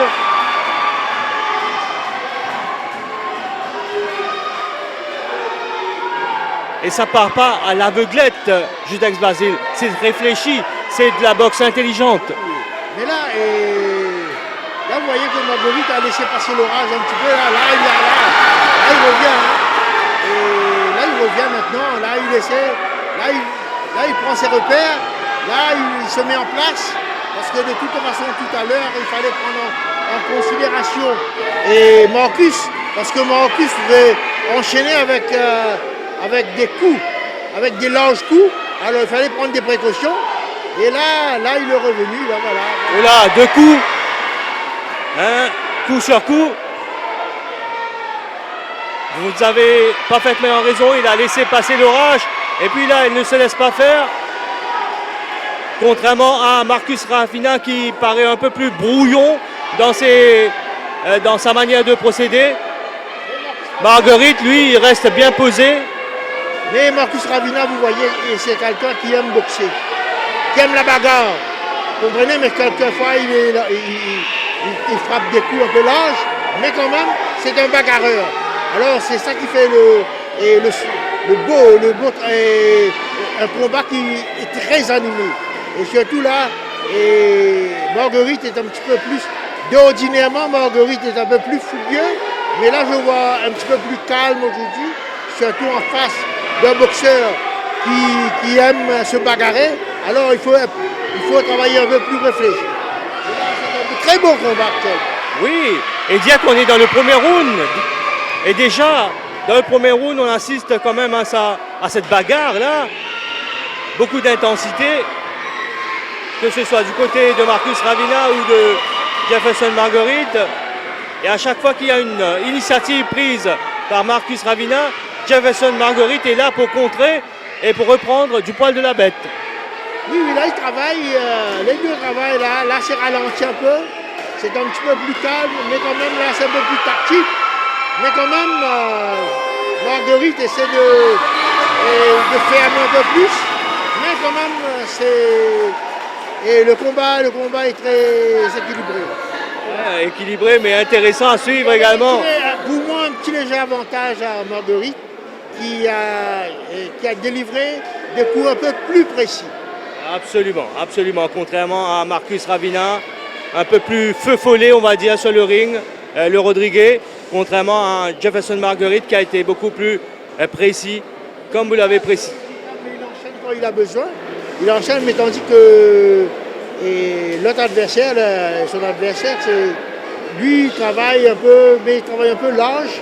Mais quand même, ça paye. Quand même, ça paye. Il essaie de déstabiliser l'adversaire avec des grands coups, avec des larges coups. Mais quand même, ça peut payer à la fin. Le public qui apprécie quand même le spectacle. Hein. Parce que ce sont deux boxeurs qui essaient de boxer. Ils essaient de... Il n'y a pas de temps mort. Hein. Il n'y a pas de temps mort dans ce combat. Hein.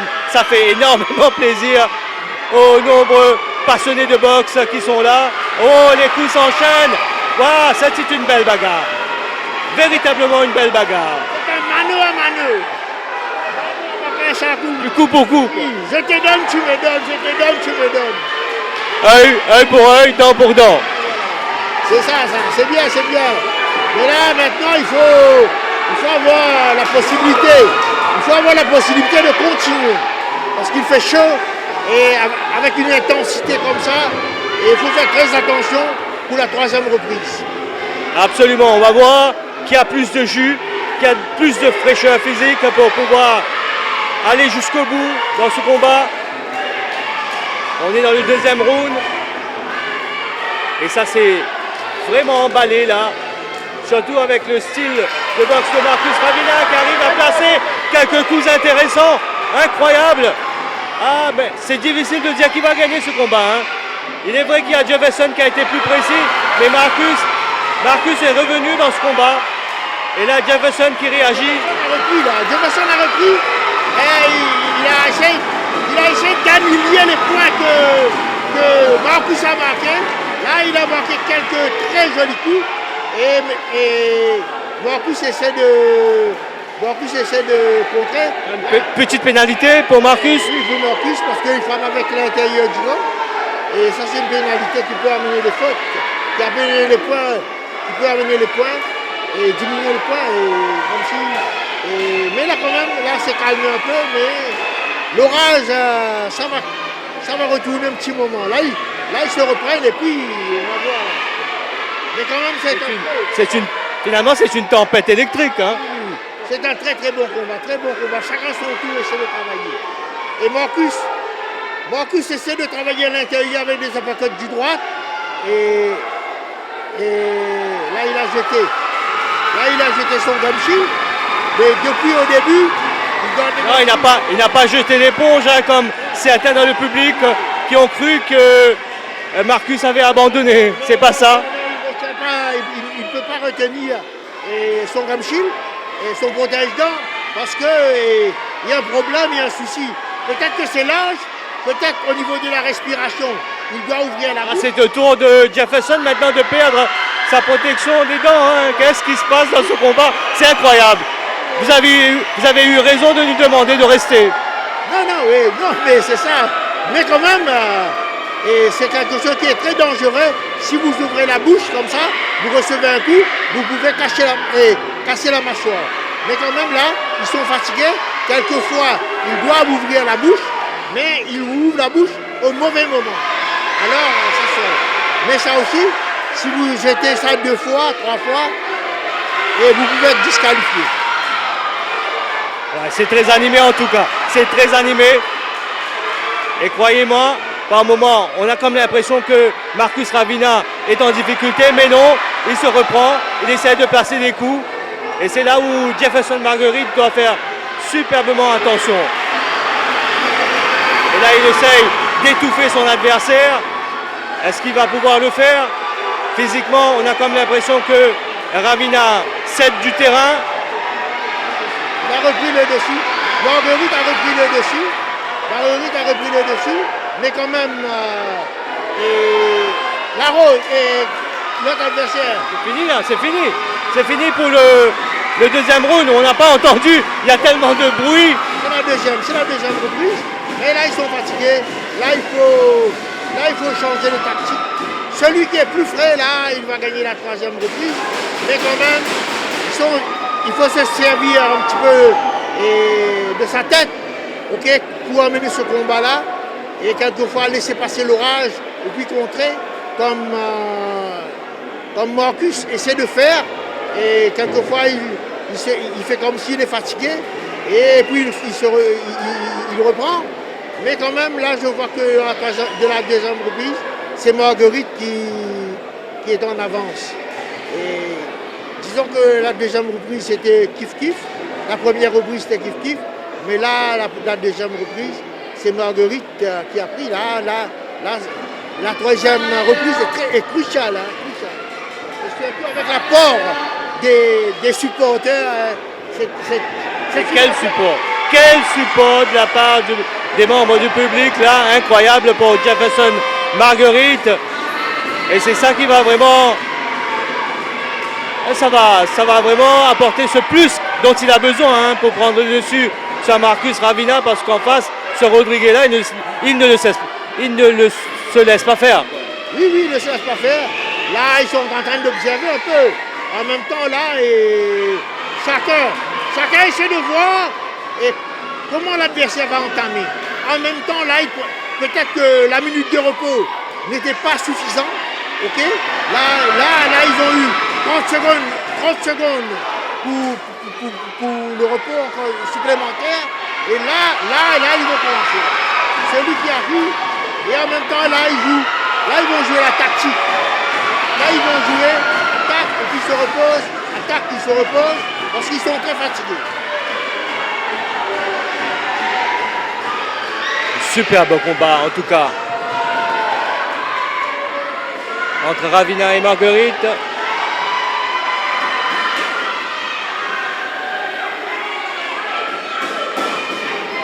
Mais là, Marcus est en train de ralentir le combat. Il fait semblant. Il n'arrive pas à tenir physiquement ou quoi? Il fait semblant qu'il attaque, mais il n'attaque pas. Ok, là, tandis que Marguerite essaie d'attaquer. Mais lui, il essaie d'endormir son adversaire. Il fait des directs comme ça. Il attaque, vous voyez, il ne peut pas. Mais seulement, Marguerite ne voit pas. Il ne voit pas. Là, s'il accélère, le gars, il est au bout. Mais le défaut, là, ce qui se passe, il donne l'occasion à Marcus de respirer, de reprendre. Alors qu'il ne fallait pas. Il fallait accélérer. Il fallait l'étouffer, quoi, l'étouffer. Il fallait accélérer, il fallait enchaîner, parce que lui est très fatigué. Là, il fallait accélérer, parce que voyez, il n'arrive même pas à se défendre. Et là, il faut qu'il enchaîne. S'il enchaîne 15 secondes, et il pourra se trouver en difficulté. Tandis que vous voyez que Marguerite est plus frais. Marguerite est plus frais, mais quand même, c'est un combat. Là, la deuxième reprise, c'est un combat tactique. Mais les boxeurs sont très fatigués, mais Marcus est plus fatigué. Il est plus fatigué, mais quand même là. Mais seulement là, ils vont déclencher quelque chose à 1 minute. Ouais, il va falloir aller chercher quand même cette énergie en plus là. Ils ne veulent pas commencer dès le début. S'ils vont commencer dès le début de la 3e reprise, parce que c'est 3 minutes. Au bout de 2 minutes, ils vont être cuits. Ils ne vont pas pouvoir terminer. Là, il fait le jeu comme si attaque contre attaque. Et à 30 secondes, à 1 minute de la fin, là, ils vont enchaîner. Là, comme vous voyez, là, Marcus a repris. Et c'est fini. Et c'est fini. Ce public-là, il est formidable, Judex Basile. Et pour les supporters de Jefferson Marguerite, il n'y a pas de doute, la victoire est pour lui. Non, mais ça dépend des juges. Non, pour les supporters de Jefferson. Tous les supporters de Jefferson, c'est... Mais les deux boxeurs ont eu chacun leur round. Maintenant, là, c'est au juge de décider. C'est pourquoi on met 5 juges. On met 5 juges, et 5 juges, ils vont le faire en toute honnêteté. Okay? Nous sommes en train de parler, mais quand même, ce sont 2 bons boxeurs. On va dire merci à Marcus Ravina et Jefferson Marguerite de nous avoir produit quand même un tel spectacle, hein, d'avoir fait plaisir aux spectateurs présents ici. Et moi,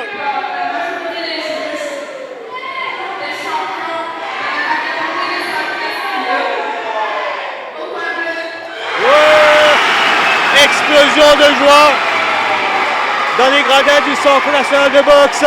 Ça a été un combat très disputé et au terme de tous ces efforts, la victoire pour Jefferson Marguerite.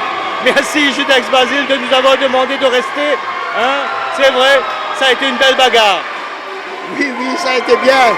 Je pense que c'est même le combat de la soirée.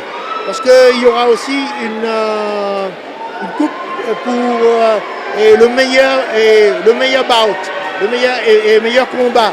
Je pense que ça dépendra des juges, mais on a vu un combat très disputé. Voilà, Judex Basile, on a pris du plaisir à assister à ces combats, à ces finales des championnats nationaux élites 2023. Surtout là, le dernier, incroyable performance de la part de Jefferson Marguerite. Mais de manière générale, comment vous avez trouvé nos meilleurs boxeurs? De manière générale, nous avons eu de très bons combats. Depuis vendredi. Vendredi, nous avons eu des cas très disputés.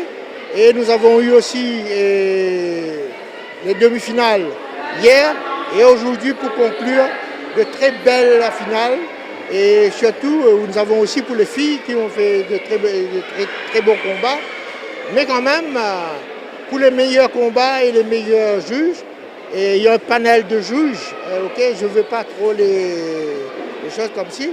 Mais quand même, nous avons eu, et comme ce combat qui vient de terminer, pour moi, c'est un des meilleurs combats, même pas de la soirée, mais du tournoi. C'est un meilleur combat. Mais nous avons eu aussi quelques très bons combats. Mais quand même, nous voyons que la boxe est de bon augure et surtout pour la préparation des Jeux des îles. Ça tient bien, ça vient. Mais seulement, il faut continuer dans la même direction. Merci beaucoup, Judex Basile, d'avoir commenté ces combats avec nous. Et bien sûr, dans les prochains rendez-vous, par rapport aux compétitions qui vont se tenir ici à Maurice, on compte sur vous. Merci encore. Okay, merci. Merci à vous, chers téléspectateurs, d'avoir été des nôtres sur YS TV pour suivre l'intégralité de ces combats dans le cadre de ces finales donc, des championnats nationaux. Merci et à très bientôt.